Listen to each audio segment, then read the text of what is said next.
Welcome to the Innovation World Podcast, your go-to source for all things innovation, invention, and entrepreneurship. Our website is www.innovationworld.org.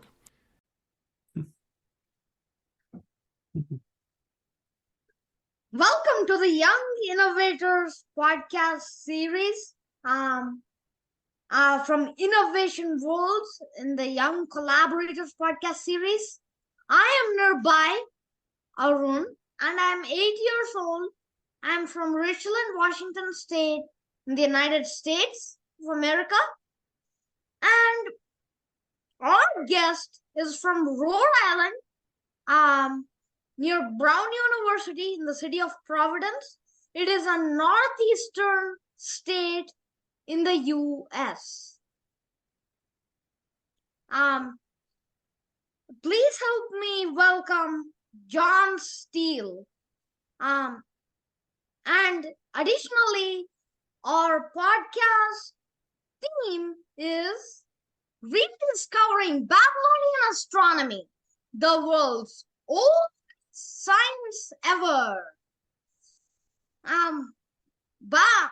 Please help me introduce John Steele, professor of the exact sciences and the history in the antiquity in Brown University.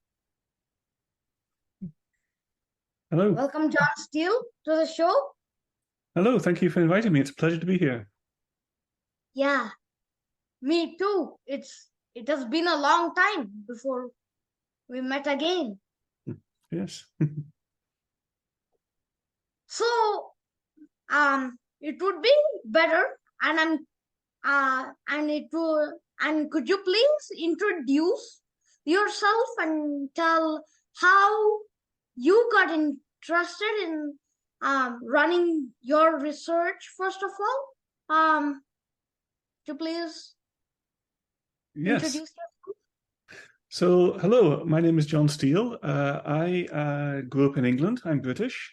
And I started out studying the sciences. So I studied physics and mathematics at school and at university.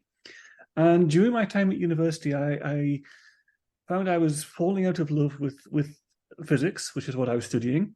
And I became increasingly interested in the history of science, so tracing the development of science up to modern times. And when I finished my undergraduate degree in physics, I started doing a PhD in the history of science, not knowing a huge amount about the subject. And I thought, like many people, I would work on Galileo or Copernicus or something like that. I was always interested in astronomy as well, so I knew I wanted to work in the history of astronomy.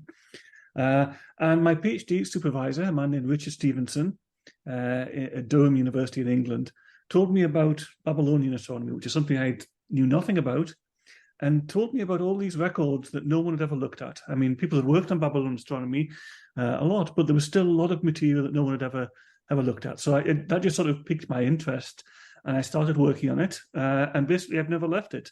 There was so much material to look at, so many things to be the first person to try and discover new things, that I found that so exciting. And that's how I got into this. And around 15 years ago now, I moved to Brown University here in Rhode Island in the United States. I've been very lucky to be here, and I get to teach the history of astronomy and the history of Babylonian astronomy and do my research here. So that's how I got started and how I got working on this. And hopefully I'll be able to keep on working on this for many years to come. Thank you so much, John Steele. This work is impressive, and it's very rare and special job. A very special research to do. So I'm also very, very curious to know how eccentricity used in Babylonian astronomy, because in the abstract of the rising schemes of Babylonian astronomy, I comprehended that the book mentioned that the rising schemes was basically used to measure the distance of the celestial equator, which was correspondent to the 12 zodiacal lines. So, how was eccentricity used here? Could you please go a bit specific here? Certainly. So, what the Babylonians were trying to do here is solve a problem that basically all astronomers have to try and deal with, which is that the path of the sun around us, which we call the ecliptic, is tilted at an angle to the what we call the celestial equator, which is the extension of the Earth's equator, which represents the daily rotation of the Earth. And so what that means is that if we try and if we try and measure the position of the sun in the sky, or the motion of the sun over the course of the year through the zodiac, through the 12 signs of the zodiac that are dividing up the ecliptic, we have to project that measurement onto the celestial equator. So it's a trigonometrical projection. And so what the Babylonians were trying to do, because they didn't have trigonometry, was to try and develop a mathematical approximation that allowed them to represent the fact that the circle of the ecliptic is tilted to the circle of the celestial equator. So they were so how you projected distances on one to distances on the other using an arithmetical scheme. So that's what they were trying to do. They were trying to figure out how they could correlate the motion of the sun around the ecliptic with the daily rotation of the Earth around the plane of the celestial equator, and how they can transfer distances on one circle onto the distances on the other circle.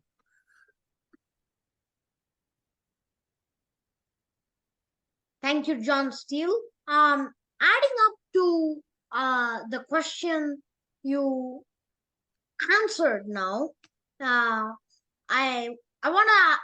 really curious to know what degree what angle the sun's tilted from zero. So it's the difference, the angle between these two circles, so the angle of the ecliptic that the sun is on relative to the angle of the celestial equator, is around 23 degrees.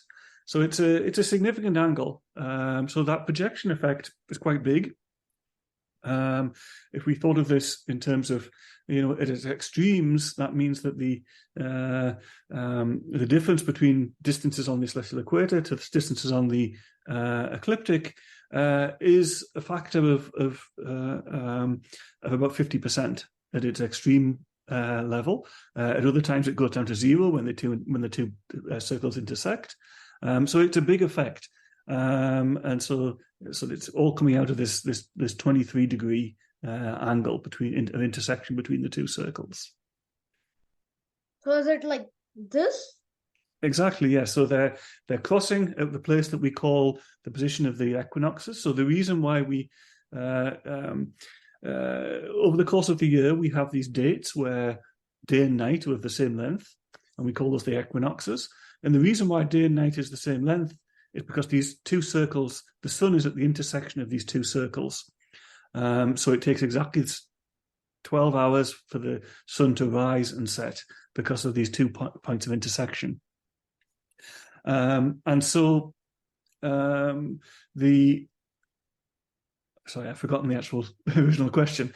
Maybe you could repeat the original question. I'll try and get back to that. Okay, so my question was, both the questions were answered, but so then eccentricity is a value between 0 and 1. And the ellipse, the elliptical, to confirm the second question, to confirm it, I wanted to say what was the eccentricity of the elliptical. So the Babylonians didn't know about ellipses. So they didn't know about ellipses. These were discovered much later by Kepler, almost 2,000 years after the Babylonians. So they didn't try and model the circle, the motion of the sun using an ellipse with an eccentricity. Now, for the sun, the eccentricity is actually really small. The orbit of the sun around the Earth, as we see it, or the orbit of the Earth around the sun, is quite close to a circle. So it's a very small effect for the sun. For the planets, it's much bigger. For some of the other planets, but for the sun, it's really small.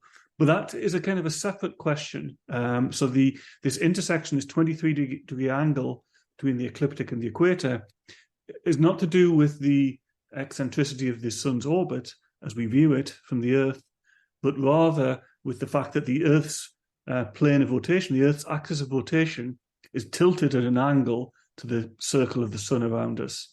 So it's a different question to the whether it's an ellipse or how eccentric the ellipse is that we're dealing with when we're talking about this angle 23 degrees. Thank you so much, John Steele. My next question is,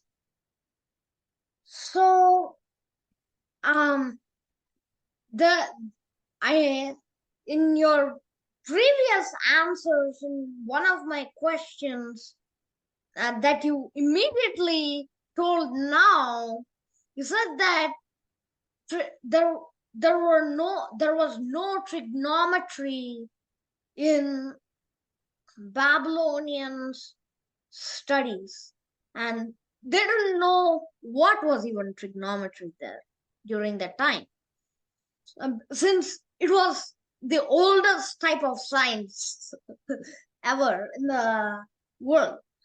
So my question now is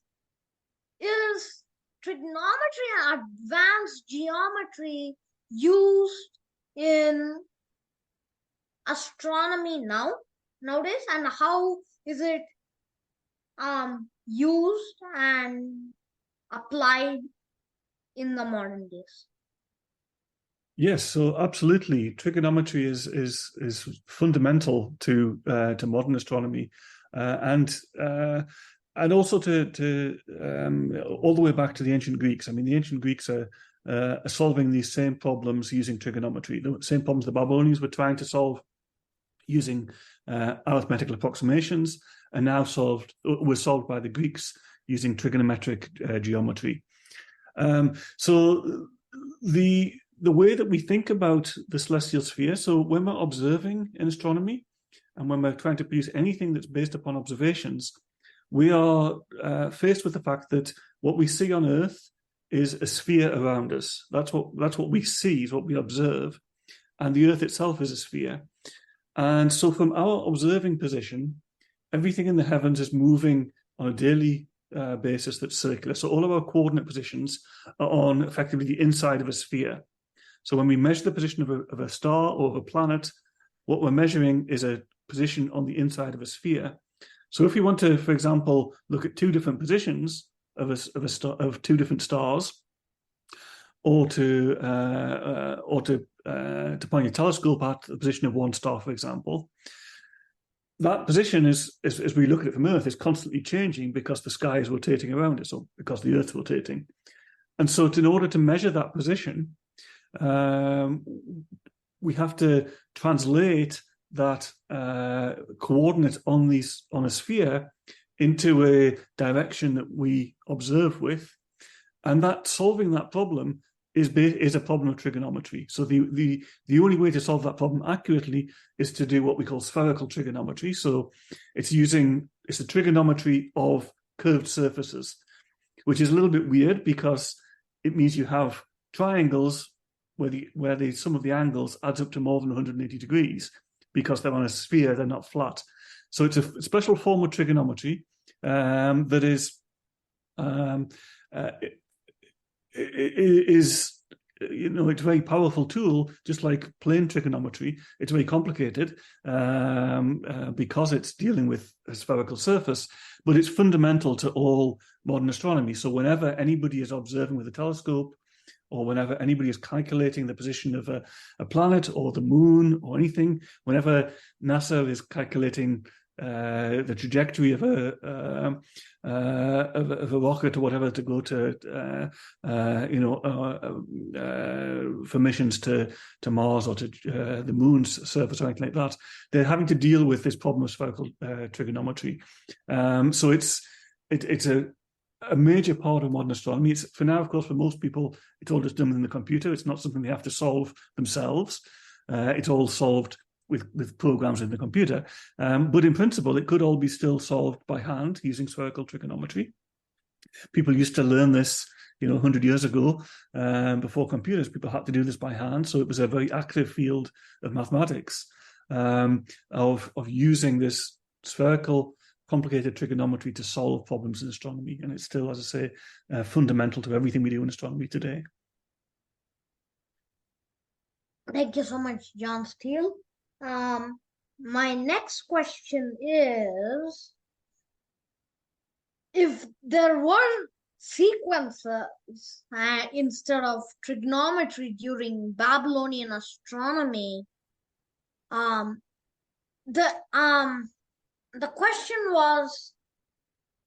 main question was, is there a proper function?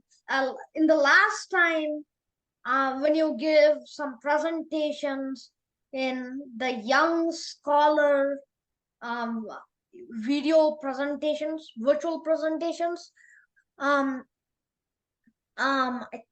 think you said that to my answer, as an answer of my question, that there was some complex math between the sequences. Is there a function in exact numbers operators which is there? Yes, there is, absolutely. So the Babylonians used two main mathematical functions. The simplest one is what they called a zigzag function, which is an increasing and decreasing sequence of numbers with constant difference between a maximum and minimum, but with what we call a non-integer period. What that means is that the difference between steps of the function is not the difference between the maximum and minimum of the function is not an integer number of steps of the function. So that means that when you keep on adding until you get to the top and then go back down again, every time you do that, you won't hit the top or the bottom. You'll actually go either beyond it or under it. And as a consequence, every time you're going through this function along this wave of a zigzag, you're coming up with different values. And in fact, you have to go through this wave often many hundreds of times before you get back to the exact value you started with. And the reason why you do that is that, or what's underlying that, is an overall what we call a period relation, which is an equivalence between so many things of one type and so many things of another type. So the simplest example would be between, they're saying, so many revolutions of the zodiac in so many years. And what that gives you is kind of the mean value of this zigzag function. So they're doing that, and what they're then doing, and that zigzag function, of course, is, in a sense, a primitive approximation to a sine function. But what they then do sometimes is, in order to get better, what from our perspective would be better approximations to a sine function, is they use two of these zigzag functions and superimpose them on themselves. So they would, for example, instead of having a constant difference between values going up in a sequence, that difference itself is increasing and decreasing by a constant amount. So you're effectively having a second order zigzag, a second order interpolation. Or you can even have some texts that do a third order interpolation. And so you're getting close to something that becomes very much like a sine wave because of this interpolation. So they're doing this type of thing, and they're producing these functions that are approximations to a sine wave in modern terms. And what they're also often doing is combining them in interesting ways. So they are, for example, a lot of astronomical problems are due to more than one variation. So, for example, the length of the month between one full moon and the next full moon depends upon the speed of the moon and the speed of the sun, both of which vary with different periods, different regularities. And so in order to work out the actual length of the month, you need to take account of both of these two variations and add them together as contributing factors in order to get a better, an accurate approximation to the length of the month. And so they're playing around with these mathematical functions, adding them together, superimposing them, doing this sort of second and third order interpolation in order to actually get something that the actual result looks very much like a sine function in modern terms. They're not thinking of it as being like a sine function, but that's the actual effect. So they're approximating in a very good way the actual real variation of the astronomical phenomenon. Adding up to this question, I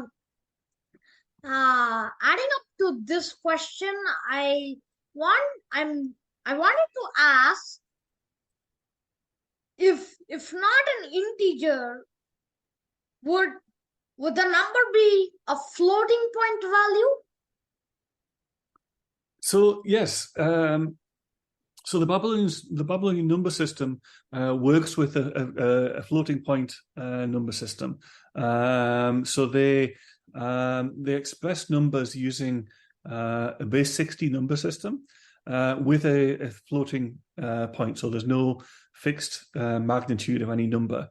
And this gives a lot of flexibility so that they can do things like they can the way they do division is actually by taking the reciprocal of a number and then multiplying. And that works easily because they don't worry about the magnitude because they're using a floating point system. So in base 60, what they do when they need to divide by 2, what they do is they multiply by the reciprocal of 2. The reciprocal of 2 in base 60 would be 30 because 2 is half, and the reciprocal of 2 is half, and a half of 60 is 30. And so because they don't have to worry about the decimal point, it just becomes 30 instead of 0.30 in their system. So that simplifies a lot of their calculations. It's actually a very powerful tool. And this type of mathematics was actually used by a lot of astronomers all the way up until recent times. I mean, this is why we still have degrees, minutes, and seconds because of the Babylonians. But the kind of the flexibility of using this floating point system is a very powerful tool. And I don't know whether they knew it was so powerful or whether they just did it by chance, but it was a good tool for them to use.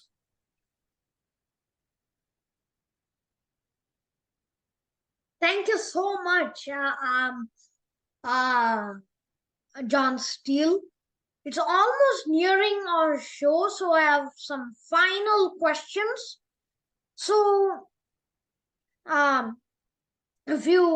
if kids are really, really interested in astronomy, but they're still in a young age, and how would you recommend others to teach in a kid-friendly way, kid-friendly resources? What would you recommend for kids who are passionate about math and these types of antique astronomy ways and methods, but it's just the matter of grade, which is the difference. How would you recommend us to put that forward? Well, the first thing I'd recommend is join your local amateur astronomy society, because the type of astronomy that people did in the ancient world which is basically observing and trying to calculate the motion of the planets and things in the celestial sphere. The only people who do that today really are amateur astronomers. Amateur astronomers are the people who understand how the celestial sphere works, how the planets move, how you observe things. Professional astronomers, by and large, don't know this. This is not what professional astronomers study anymore. So if you want to understand the type of astronomy that the ancients were doing, it's what amateur astronomers are doing now, or at least what some amateur astronomers are doing. So that would be my first thing: is go out, join an amateur astronomy society, and get familiar with the night sky. Because until you actually really get a sense of how the night sky changes on a daily basis, how it changes over the course of the night, how the position of the planets moves, how the cycle of the moon, how the sun rises on different places on the horizon. These are things that we don't normally think about or really aware about in everyday life. And until you kind of get that by going out and seeing it for yourself, it's very hard to kind of just understand it from sort of texts, books, and things like that. So that's my first recommendation: is always go out and look at the night sky, join the Amateur Astronomy Society, because they're the people who know the night sky and how to observe it. So that's the first thing I would say. And then the second thing I would say is just try and find translations of the ancient texts themselves and try and read them. They are many of them are quite readable. They are often quite mathematical, but the mathematics is, it's difficult, but it's not too difficult. I mean, it's difficult because there's a lot of geometry and there's a lot of stages, but it's nothing more complicated than geometry or number sequences and things. So if you can handle sines and cosines, and you know how to do work with triangles and geometry and things like that, then you can do a lot of ancient astronomy, and the ancient texts themselves are doing exactly that. So just try and find translations of the ancient texts and just try and read them. Try and follow exactly what they're doing. Try and understand the calculations. Do them themselves. This is what I always tell everybody: is try and just do what the ancients were doing. When they tell you how to calculate something, see if you can do it. See if you can follow the calculations through, and see what comes out of it. Because that's how ancient people learned to do it, and we're just as smart as them, so we should be able to do it as well.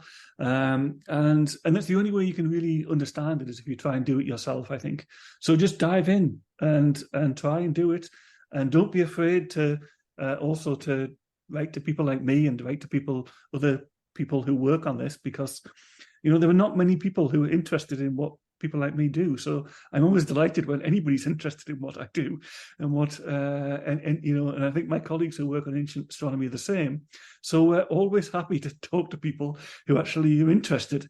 So just contact us. It's I can't guarantee everybody will answer. I can't guarantee I'll answer every time to everybody who writes to me, but I probably will. So try it. I just try it. Yeah. So here's my last question. My question is, firstly, the easiest function was the zigzag function. And then there must be another harder function. There might be one. So could you please just give a brief, very, very brief explanation? It would be great. Yes, I can. So the other function at first sight seems like it's simpler and more primitive, but it actually is more complicated and more subtle in how you use it, and more mathematically involved. And this second function is what we call a step function. What the Babylonians did when they were calculating is that they would, if they wanted to calculate something that was related to the position of a planet, say, they would divide the zodiac up into a number of regions. So we call them zones. So in the simplest case, it would just be 2 zones. It might be anything up to 6 zones. And they would say that they would define a function that is constant within each of those zones. So if it's a 2-zone system, you have 2 values that apply, each in different parts of the zodiac. And that sounds really simple. And so if you want to calculate, you would just add the amount from each zone. And that sounds really simple, except that what they then have to do in order to make the system work is that you have to adjust every time you go beyond a change, so that you have to do a correction. And that correction is just done by the ratio of the two values. So the correction itself is quite simple. But the reason why it's so powerful is that you can develop methods, you can develop systems where you have several zones, but that where any given position that you use actually always takes you into another zone. And that means that you actually end up with your basic underlying function is very simple with two or three steps, but the resulting function is completely continuous. So it seems like at first hand like a very simple function. It's actually much more powerful and actually gets you much closer, for example, to a sine function, because you can come up with ways by using the 3 or 4 different zones and choosing particular values that will produce, as I say, a continuous function that gives you a very good approximation to whatever you need. So that's the other tool that they were using to make these calculations. And I say it sounds like a very simple and primitive tool, but it's actually really powerful if used in a clever way. So may I know what the name of the function is? Well, we call it a step function. That's the modern name for it, because it looks like a step. It has 2 different values or more. So we call it a step function. Okay, thank you so much, John Steele. The explanation had a very deep thought. Thank you so much for putting your time here. Thank you so much. Until then, this is Nirbhuy signing off. Until next time. Until next time. Bye-bye. Thank you. Bye-bye. Nice to meet you. Thank you for joining us today for the Innovation World Podcast. Innovation World is your go-to source for all things innovation, invention, and entrepreneurship. Our website is www.innovationworld.org.